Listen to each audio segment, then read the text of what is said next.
इस टॉपिक की अगर मैं बात करूं बुलियन अलजेब्रा के मैप की, तो guys this topic is actually important topic. Okay, तो आपको गेट एग्जामिनेशन इसको स्टार्ट करने से पहले मैं आपको एक चीज बता दूं कि ये टॉपिक एक्चुअली इंपॉर्टेंट है।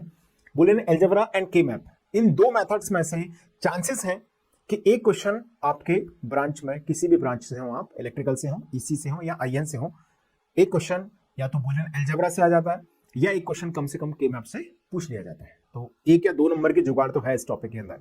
और सबसे अच्छी बात क्या है, ये बहुत आसान टॉपिक है। इनफैक्ट ये पूरा सब्जेक्ट ही आसान है और ये टॉपिक एक्चुअली उस सब्जेक्ट के पॉइंट ऑफ व्यू से भी काफी आसान है। और दूसरी बात इसकी यह है कि आप बुलियन अलजेब्रा और के मैप को अगर जानते होंगे तो ये आपको बाकी सभी टॉपिक्स को समझने में भी बहुत हेल्प करेगा। कई बार ये फ्लिप फ्लॉप्स में यूज होगा। Okay, conversion from one flip flop to other हम जब पढ़ते हैं तो वहां पर हमको मिनिमाइजेशन की जरूरत पड़ती है, तो पर्टिकुलरली हम के मैप को वहां पर यूज करते हैं। कई बार काउंटर्स में भी, बहुत रेयरली, बट काउंटर में भी कई बार इसके एक्सप्रेशन को मिनिमाइज करने के लिए बुलियन अलजेब्रा के मैप की हमको जरूरत पड़ती है। तो ये वो टॉपिक हो गए, इन पर डायरेक्ट क्वेश्चन तो आने ही है भाई साहब। साथ में ये टॉपिक आने से आपको डिजिटल इलेक्ट्रॉनिक्स के बाकी टॉपिक्स में बहुत मदद मिलती है। तो चलिए, एक इंपॉर्टेंट टॉपिक है, सो एज यूजुअल सभी लोग इसको प्रिपेयर करें, बहुत अच्छी तरीके से इसको तैयार करें, चाहे आप ईसी से हो, चाहे ई से हो, चाहे आईएन से हो। ये हो गई इसके इंपॉर्टेंस की बात। अब बात कर लेते हैं कुछ क्वेश्चंस जो लास्ट 3 इयर्स में पूछे गए हैं इस टॉपिक पर। So guys, I am going to start my discussion from the very first question. This question was asked in the GATE instrumentation paper in 2020। 2020 IN में ये क्वेश्चन पूछा गया था। So obviously guys, Venn diagram पर based question है। इसका theory में मैंने डिस्कशन प्रॉपर किया है, सिस्टमैटिकली हमने किस तरीके से बुलियन अलजेब्रा में वेन डायग्राम फ्रेम किए जाते हैं। Okay, Venn diagram is just the graphical representation of expressions. जो एक्सप्रेशन है उसका ग्राफिकल रिप्रेजेंटेशन ही क्या है, वेन डायग्राम है। तो कोई बहुत डिफिकल्ट टॉपिक ये है नहीं, आसान सा टॉपिक है। इस पर बेस्ड ये क्वेश्चन है, तो मैं कहूंगा ये क्वेश्चन भी बेसिक है। ओके, ये आसान क्वेश्चन ही इसे कंसीडर किया जाना चाहिए। सो गाइज, मुझे उम्मीद है कि आप में से ज्यादातर लोग इसको बिना मेरी मदद के सॉल्व कर लेंगे। सो गाइस, सबसे पहले क्वेश्चन को रीड कर लेते हैं। The Boolean expression for the shaded regions as shown in the figure is. आपसे पूछा गया है कि जो शेडेड रीजन है उसके लिए बुलियन एक्सप्रेशन क्या यहां पर होगा। अंडरस्टूड सभी को? चलिए, तो चारों ऑप्शंस यहां पर दिए गए हैं, A B C D. GATE IN का क्वेश्चन है। स्क्रीन को पॉज कर दीजिए, फटाफट से क्वेश्चन को नोट कर लीजिए। क्वेश्चन नोट करने के बाद जिम्मेदार नागरिक बनेंगे और सभी लोग इस क्वेश्चन को ट्राई करेंगे। सो चलिए, अब मेरी बारी है, मैं इसे सॉल्व करता हूं। सबसे पहले हम समझते हैं यहां पर वेन डायग्राम रिप्रेजेंटेशन में थोड़ा सा ब्रीफ में करता हूं, हालांकि ये टॉपिक हमने ऑलरेडी डिस्कस किया हुआ है, तो there is nothing new in this topic, but थोड़ा सा आपकी सहूलियत के लिए ए बी दो टर्म हमने कंसिडर करे। सो गाइस, ये सर्कल दिखा रहा है graphical representation of variable A. Okay, ये दिखा रहा फॉर बी। यहां पर इस सर्कल के अंदर जो भी आएगा उस पर हम बोल सकते हैं कि ए इक्वल टू क्या है, 1 है। ओके, अब इस पर्टिकुलर रीजन की मैं बात करूं, इतने रीजन की, तो यहां पर मैं बोल सकता हूं बी इक्वल टू 0 है। इस पर्टिकुलर रीजन में अगेन ए इक्वल टू 1 है, लेकिन यहां पर तो बी सर्कल भी कवर्ड है, तो इसको हम बी इक्वल टू 1 भी बोल सकते हैं। सिमिलरली अगर हम बात करें तो गाइस, ये है A equal to 0, B equal to 1, और ये जो आउट ऑफ दिस सर्कल, ये जो रिमेनिंग रीजन हमारे पास है गाइस, यहां पर a इज इक्वल टू 0 है और b इज इक्वल टू भी क्या है, 0 है। ओके, अब हम जब भी शेडेड रीजन के लिए लॉजिकल एक्सप्रेशन लिखते हैं, मेरी बात ध्यान सुनिएगा, आपका रिवीजन हो जाएगा। ओके, बात सुनिएगा ध्यान से। जब भी हम शेडेड रीजन के लिए लॉजिकल एक्सप्रेशन लिखते हैं दोस्तों, तो वहां पर हम क्या ध्यान रखते हैं, याद करो, शेडेड रीजन के लिए लिखा जाता है एसओपी फॉर्म, यानी कि shaded region is corresponding to the logic 1। Okay, जैसे यहां पर शेडेड रीजन है, तो इस पूरे फंक्शन के अंदर जितना रीजन शेडेड है वो रीजन करस्पॉन्डिंग टू है लॉजिक 1, यानी कि मैं उसके लिए आउटपुट y जब लिखूंगा तो वो एसओपी फॉर्म में लिखा जाएगा शेडेड रीजन में, और अनशेडेड रीजन होता है लॉजिक 0, उसके लिए लिखा जाता है प्रोडक्ट ऑफ सम फॉर्म। तो guys, in the given question हमारे पास ये रीजन जो कि a equal to 1, b equal to 0 है, वो शेडेड है। ओके, और दूसरा रीजन यहाँ पर जो है, जिसमें हम बोल सकते हैं a इज इक्वल टू क्या है, 0 है, b इक्वल टू 1 है। ओके, तो ये भी क्या है गाइस, शेडेड है। अंडरस्टूड है? अब मुझे शेडेड रीजन के लिए एक्सप्रेशन लिखना है for the shaded reasons. So obviously आप जानते हैं शेडेड रीजन के लिए जब भी एक्सप्रेशन लिखा जाता है एसओपी के फॉर्म में इसे रिप्रेजेंट किया जाता है। बट एक चीज मैं और आपको बता दूं, जैसे सबसे पहले अगर हम शेडेड रीजन के लिए यहां पर लिखें तो y is equal to a equal to 1 b equal to 0, तो a is equal to 1 b equal to 0। तो गाइज जब भी आप शेडेड के लिए लिखते हैं तो लॉजिक 1 के करस्पॉन्डिंग इसको लिखा जाता है, यानी कि एसओपी फॉर्म लिखा जाता है। ये चीज ध्यान रखना है आपको। और एसओपी फॉर्म में जो वेरिएबल है वो लॉजिक 1 से और जो कॉम्प्लीमेंट है वो 0 से दिखाया जाता है। अंडरस्टूड है?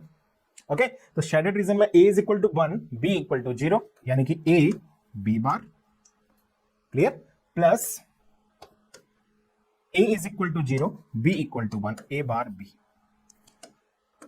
ये हमारा आंसर यहां पर कंप्लीट हो चुका है। लेकिन ऑप्शंस पर अगर आप एक नजर डालें तो ऑप्शन तो प्रोडक्ट ऑफ सम के फॉर्म में दिए हैं। ओके, तो हमारे पास दो तरीके हैं, या तो हम एक एक ऑप्शंस को सॉल्व करके ये आंसर मैच कर लें। बता देता हूं, देखो क्या आएगा। देखो पहले वाले को अगर हम सॉल्व कर लें, प्रॉपर्टी भी इसमें आप लगा सकते हैं। ओके, आप डायरेक्टली भी सॉल्व कर सकते हैं।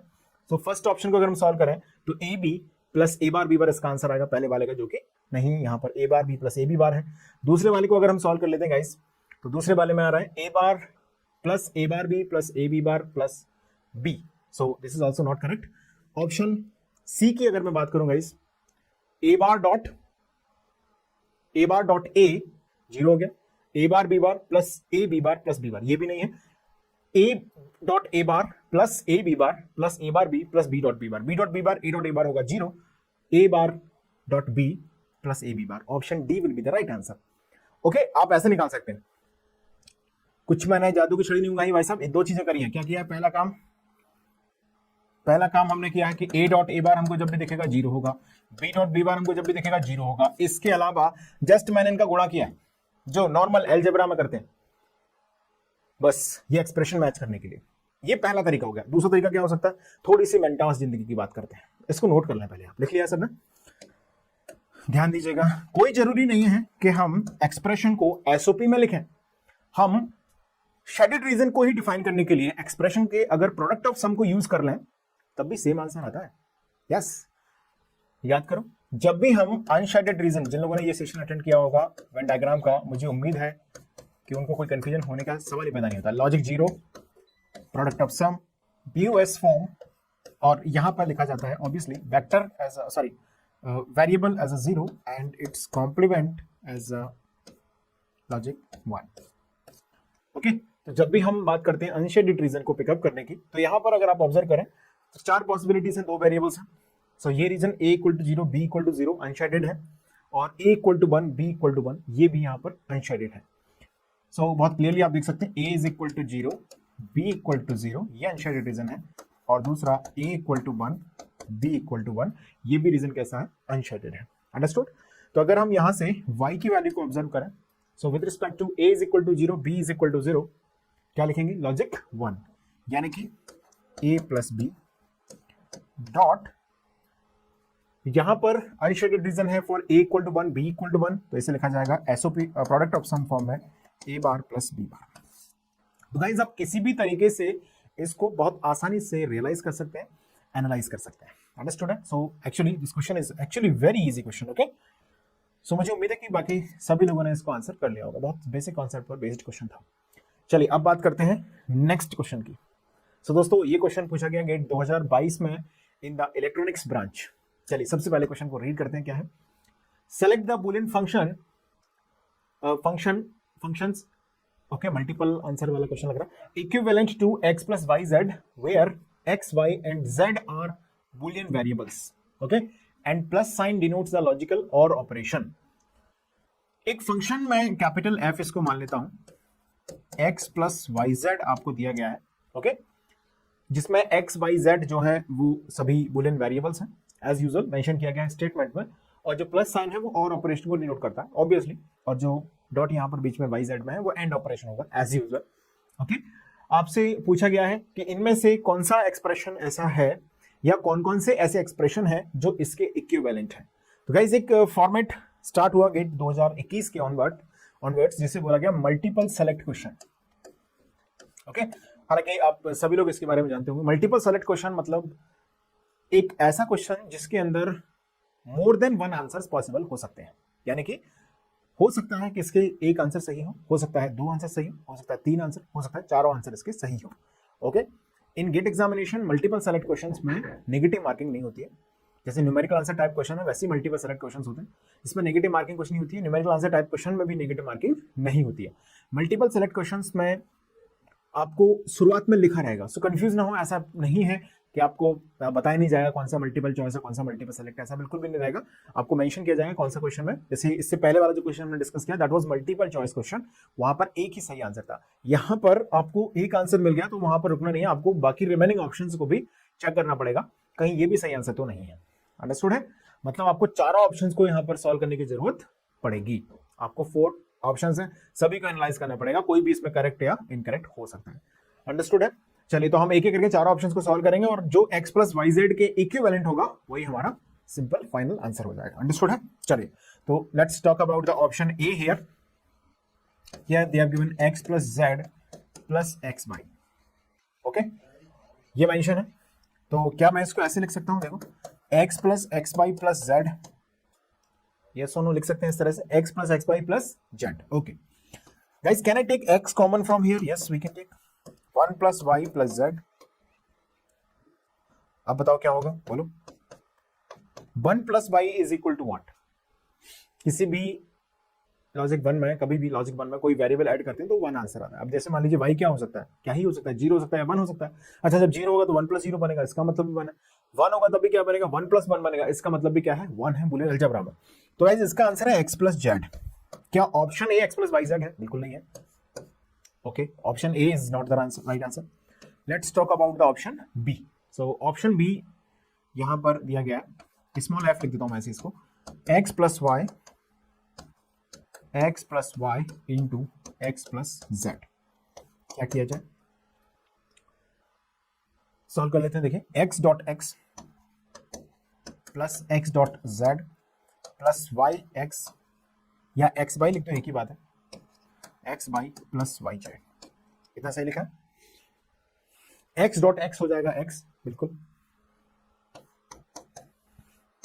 x plus x z plus x y plus y z. तो क्या हम यहां से कुछ कॉमन आता हुआ दिख रहा है आपको? इन दोनों टर्म्स में से हम कॉमन ले सकते हैं x को। ओके, और हम चाहे तो x को 2 बार लिख के इसके साथ में कॉमन ले सकते हैं। चलो एक एक स्टेप से कर लेते हैं, कोई वैसे प्रॉब्लम नहीं है। देखिए, मैंने यहां से x कॉमन लिया तो यहां पे क्या बचेगा, 1 प्लस जेड बचेगा। ओके, प्लस यहां पर है एक्स वाई और यहां पर है वाई जेड। इतनी बात क्लियर है सभी को? चलिए, 1 plus Z means what? 1 plus Z means 1।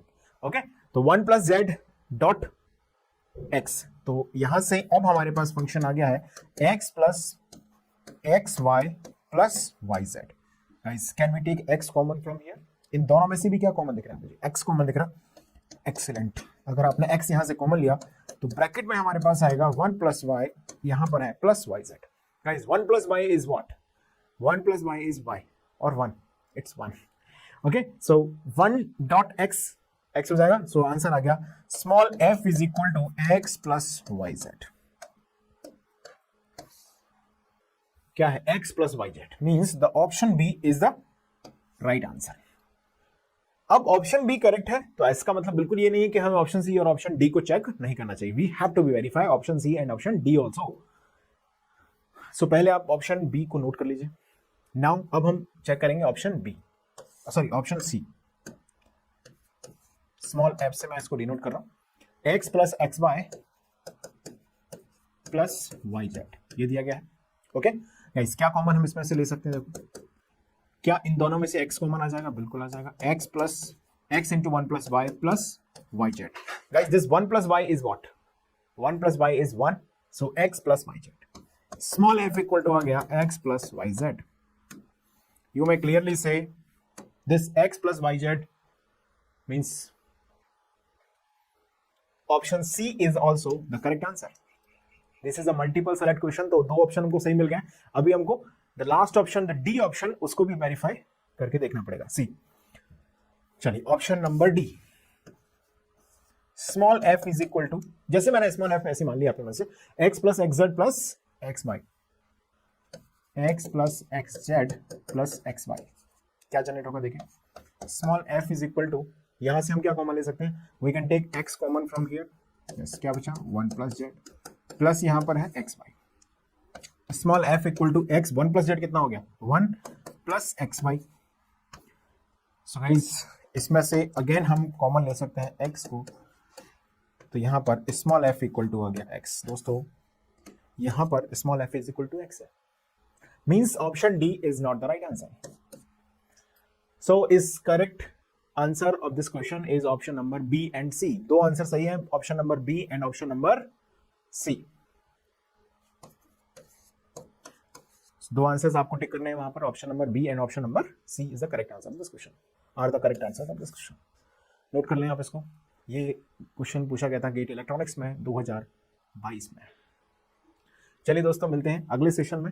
अभी हमने आज के सेशन में यहाँ पर दो क्वेश्चंस कवर किए, दोनों क्वेश्चंस पूछे गए थे बूलियन अलजेब्रा से।